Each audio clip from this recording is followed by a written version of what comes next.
Kau sama dia tu mulia kan kita lah.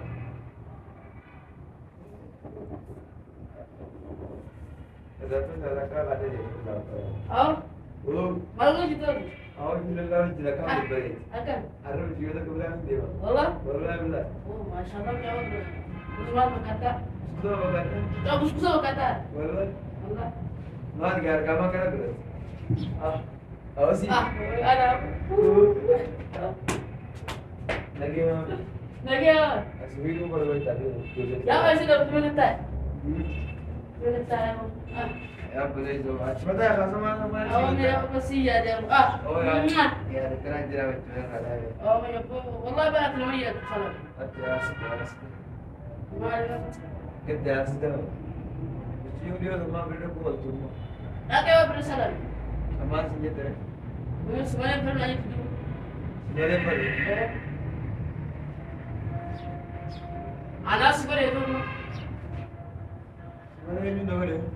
Akak tidak sekolah salam ya. Milion, dia sih jangan milion semuanya nanya. Ha, malu berada. Semua kau kerja. Semua kau dah. Nama ya aku itu. Semua kau tu. Sampai nama ya. Pasal tulisan yang cuci ni kan tiada. Sampai tu, halas. Sampai tu nulis segala. Apa yang ada bakam macam? India. Mana anak usia dia? Apa dah dia ngan?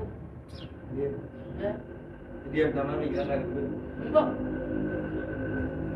Apa kenal dia kenal? Apa nanya sih? Apa nak? Eh, Kami apa nak? Ya lihat di kata. lagi milion. Kecil.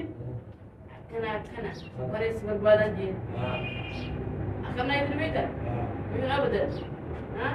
Jam 9 berarti.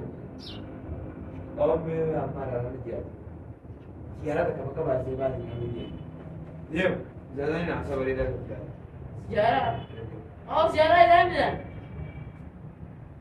Enggak. Karena Safia magala kata namis tamam acu bata ini lagi Aya. Ya bor jalan dah boleh dek situ. Woi. Wah, walarkan ni na bisit. Woi, itu manis. Baru sudah gua dia. Ini manja sudah kasih. Iri dia dai. Wah, malam ni. Awas medium gua dia. Amanan dia pada tai.